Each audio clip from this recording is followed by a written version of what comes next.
Shalom pemirsa, secangkir pengharapan untuk mengawali hari ini, doa yang indah. Wahyu 5 ayat 8, ketika ia mengambil gulungan kitab itu, tersungkurlah keempat makhluk dan ke-24 tua-tua itu di hadapan anak domba itu. Masing-masing memegang satu kecapi dan satu cawan emas penuh dengan kemenyan. Itulah doa orang-orang kudus. Sampai kini murid-murid belum mengenal sumber dan kuasa juru selamat yang tidak terbatas. Ia mengatakan kepada mereka, "Sampai sekarang kamu belum meminta sesuatu pun dalam namaku."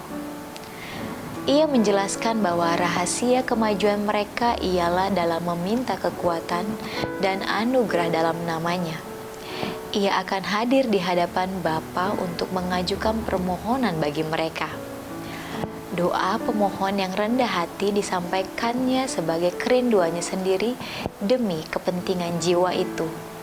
Setiap doa yang sungguh-sungguh didengar dalam surga, doa itu mungkin diucapkan dengan tidak lancar, tetapi jika hati ada di dalamnya, doa itu akan naik ke bait suci di mana Yesus melayani, dan ia akan menyampaikan kepada Bapa tanpa satu perkataan yang kaku dan menganggapnya indah dan harum dengan dupa kesempurnaannya sendiri.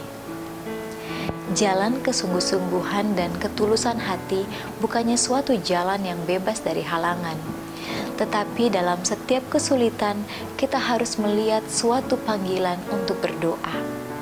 Tidak seorang pun yang hidup yang memiliki kuasa yang tidak diperolehnya dari Allah, dan sumber dari mana kuasa itu datang terbuka bagi manusia yang paling lemah sekalipun.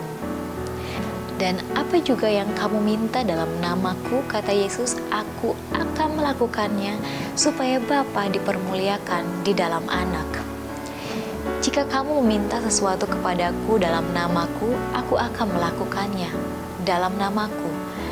Kristus menyuruh murid-muridnya berdoa. Dalam nama Kristus, para pengikutnya harus berdiri di hadapan Allah. Dengan perantaraan harga pengorbanan yang diadakan bagi mereka, mereka berharga pada pemandangan Tuhan. Karena kebenaran Kristus yang dihisapkan itu, mereka dianggap berharga. Karena nama Kristus, Tuhan mengampuni mereka yang takut akan Dia. Ia tidak melihat dalam mereka kecemaran orang berdosa. Ia mengakui dalam mereka rupa anaknya yang mereka percayai. Tuhan merasa kecewa apabila umatnya menaruh penilaian yang rendah pada diri mereka sendiri. Ia menghendaki agar warisan pilihannya menilai diri mereka sendiri sesuai dengan harga yang telah ditaruhnya ke atas mereka. Allah memerlukan mereka. Kalau tidak, ia tidak akan mengutus anaknya melakukan tugas semahal itu untuk menebus mereka. Ia mau menggunakan mereka, dan ia sangat senang bila mereka mengadakan tuntutan yang paling tinggi kepadanya, agar mereka dapat memuliakan namanya. Mereka dapat mengharapkan perkara-perkara yang besar kalau mereka beriman akan janji-janjinya.